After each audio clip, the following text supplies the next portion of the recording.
Hello guys, आज हम पढ़ेंगे कॉन्फ्लिक्ट एंड पीस बिल्डिंग का लेसन नंबर 8 का पार्ट नंबर 3 है ये वाली वीडियो। तो जिसका पार्ट नंबर 6 है, पॉइंट नंबर 6 है इसका सोवियत संघ का विघटन तथा अंतर्राष्ट्रीय संबंधों में नई और शस्त्र नियंत्रण की संभावना है। तो सोवियत संघ का विघटन हो गया था, इसके साथ क्या हुआ कि जो शस्त्र नियंत्रण की वो संभावनाएं उत्पन्न होने लगी। तो उसमें सबसे पहले ये है कि अपने विघटन के से पहले जो सोवियत संघ था उसने अमेरिका के साथ 2 महत्वपूर्ण समझौते किए थे, जिनका नाम था INF और स्टार्ट किया था उन्होंने। फिर उसके बाद जो उसका उत्तराधिकारी था रूस था, सोवियत संघ का उत्तराधिकारी, उसने 1993 में अमेरिका के साथ समझौता किया था।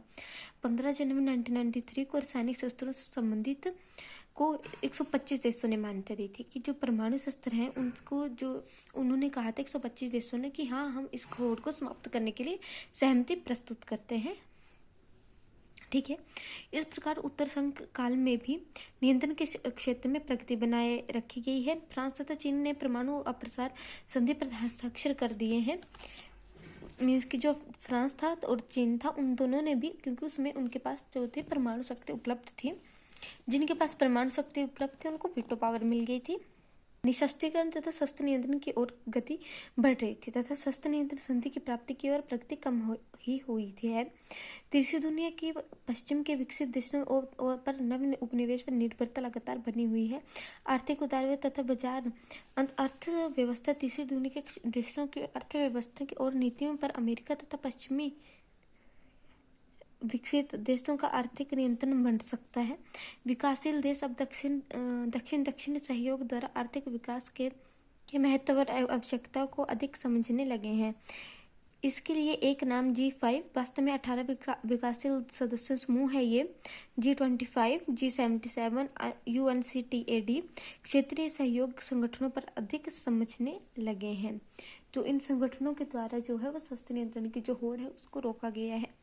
अंतर्राष्ट्रीय संबंधों में ये विकास वहां तक सकारात्मक विशेषताएं बने हुए हैं जहां तक इन्होंने शांतिपूर्ण अस्तित्व, शांतिपूर्ण विरोध समाधान, परमाणुकरण विरोध, सैन्यकरण विरोध तथा विकास के सिद्धांतों पर बल दिया है। परंतु दूसरी ओर इनका एक नकारात्मक स्तर भी है। मीन्स कि जो ये देश हैं वो लगते हैं एक तरह से इकट्ठे हैं कि शांति पर बल दे रहे हैं, ये कर रहे हैं, वो कर रहे हैं, परमाणु समझौते पर बल दे रहे हैं, परंतु इनका एक नकारात्मक, एक बुराई भी है। इन्होंने विश्व व्यवस्था, विशेषकर संयुक्त राष्ट्र संघ की परिषद पर अमेरिका प्रभुत्व की स्थापना की स्थिति पैदा कर दी है। कि इसके कारण ये हुआ कि जो अमेरिका का था वो संपूर्ण विश्व पर प्रभुत्व बन गया और जो अमेरिका था वो एक महाशक्ति के रूप में उभर कर सामने आया, जबकि अमेरिका के पास भी वही सभी शक्तियां थी जो दूसरे देशों के पास थी, परंतु अमेरिका ही एक महाशक्ति के रूप में उभरा। नए विकासों ने तीसरी दुनिया के देशों को विकसित के तत्वाधीन विश्व अपने विभिन्न भागों में शांति की सुरक्षा के लिए कार्यवाहियां कर रहा है। विश्व का परिवेश शांति शीत युद्ध के अपने अंदर पूर्णतः समेटा है। ठीक है, नेक्स्ट है संपूर्ण अंतर्राष्ट्रीय राजनीति में सामान्य रूप से तथा एशिया यूरोप की राजनीति में विशेष रूप से सोवियत संघ के विघटन के साथ गहन तथा तीव्र गति से परिवर्तन हुआ है। यह बोला गया है कि संपूर्ण अंतर्राष्ट्रीय राजनीति पर तथा एशिया की राजनीति पर भी सोवियत संघ के विघटन का महत्वपूर्ण असर हुआ है। इसका अंतिम तथा समुचित प्रभाव तो 21वीं शताब्दी के दशक की समाप्ति पर ही आंका जा सकेगा। इसका जो प्रभाव है वो 21वीं शताब्दी के अंतिम तक ही आप पता लगा सकते हैं। उत्तर सोवियत संघ युग में विश्व व्यवस्था ने अभी निश्चित स्तर होना 11 दिसंबर तथा 13 दिसंबर 2001 के बाद अंतर्राष्ट्रीय आतंकवाद की मुसीबत का सामना करने की आवश्यकता परिवर्तित ही रही व्यवस्था बना दिया है। आज सभी राज्य उदारवाद, उदारीकरण, लोकतंत्रीकरण, बाजार अर्थव्यवस्था, विकास, मानवाधिकार, निशस्त्रीकरण, परमाणुकरण तथा केंद्रीकरण की बातें कर रहे हैं, परंतु इनका वास्तविक स्वरूप अभी प्रकट होना है कि जब तीसरे विश्व युद्ध का जब आगाज होगा तभी पता लगेगा कि कौन निशस्त्रीकरण पर बल देता है और कौन लोकतंत्रीकरण पर बल देता है।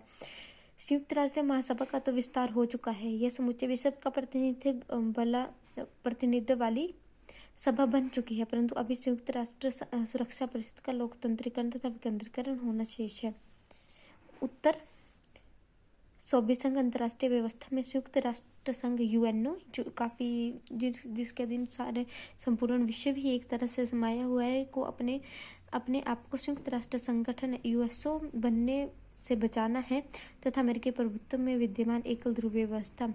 जो अमेरिका का प्रभुत्व है, आप पहले भी पढ़े होंगे, हिस्ट्री में भी पढ़े होंगे कि इसका सोवियत संघ के विघटन के बाद एकल ध्रुवीय व्यवस्था का जो है वो श्री गणेश हुआ था। नेक्स्ट है एशिया की राजनीति में परिवर्तन। सोवियत संघ के विघटन के फलस्वरूप ही राजनीति में भी गहरा परिवर्तन हुआ। इसकी विदेश नीति एशिया की राजनीति में काफ़ी गहरा परिवर्तन हुआ। इसकी विदेश नीति के रूस तथा अन्य स्वतंत्र गणतंत्र के साथ संबंधित पुनर्निर्धारण करना पड़ा। ऐसा करने से लगभग 12 महीने लग गए। रूस तथा स्वतंत्र राज्यों के राष्ट्रमंडल के साथ आर्थिक संबंधों का निर्धारण की आवश्यकता भारतीय विदेश नीति के लिए चुनौती बनेगी।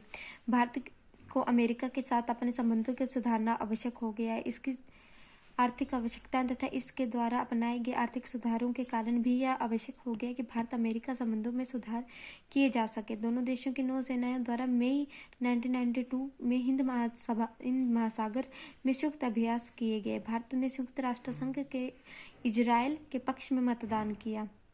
ठीक है, इस प्रकार जापान को भी एशिया में अपनी भूमिका का पुनर्निर्धारण करना पड़ा। नए वातावरण में इसको अपनी सैनिक शक्ति का कुछ विकास करना पड़ा। अमेरिका के साथ आर्थिक शीत युद्ध छिड़ जाने की संभावना ने जापान के एशिया के देशों, विशेषकर भारत, चीन, एशिया के देशों के साथ व्यापार संबंधों को बढ़ाने की आवश्यकता अनुभव हुई। लोकतंत्र एवं धनपिक्ष देशों को अपनी कुछ नीतियों को बदलना पड़ गया। परिवर्तन वातावरण में पाकिस्तान ने केंद्रीय एशिया तथा पश्चिमी एशिया की ओर झुककर आर्थिक सहयोग संगठन का निर्माण किया। भूतपूर्व सोवियत संघ की 1985-90 के दौरान शक्ति का ह्रास हुआ। ठीक है, रूस के एशिया देशों के साथ संबंध बढ़ाने की अधिमान देने की नीति में काफ़ी परिवर्तन आए। चीन एशिया में अपनी स्थिति दृढ़ करने में, केंद्रीय एशिया में कट्टरवाद का उदय। भूतपूर्व सोवियत संघ के 6 गणतंत्रों ने, जो कि केंद्रीय एशिया में स्थित है तथा जो अब स्वतंत्र प्रभुसत्ता संपन्न राज्य हैं, अपने आप को इस्लामिक देश घोषित किया है। उन्होंने पाकिस्तान, अफगानिस्तान तथा ईरान जैसे तथा पाकिस्तान ने मिलकर आर्थिक सहयोग संगठन ईको की स्थापना की है। यह इन इस्लामिक देशों का आर्थिक संगठन है जिससे सहयोग का आधार धार्मिक संबंध ही है। एशिया में उभरा तथा कुछ दूसरे पश्चिमी देशों ने विश्व राजनीति में इस्लामिक कट्टरवाद को बढ़ते खतरे को प्रभावित किया है। इस्लामिक कट्टरवादी शक्तियों पर अंकुश लगाना आज विश्व राजनीति में एक आवश्यकता मानी जा रही है। तो जी फाइनली आपका लेसन खत्म होता है। नेक्स्ट वीडियो में हम करेंगे पार्ट नंबर 9, विवादों को हल करने की विधि। इस लेसन में भी एक ही क्वेश्चन है।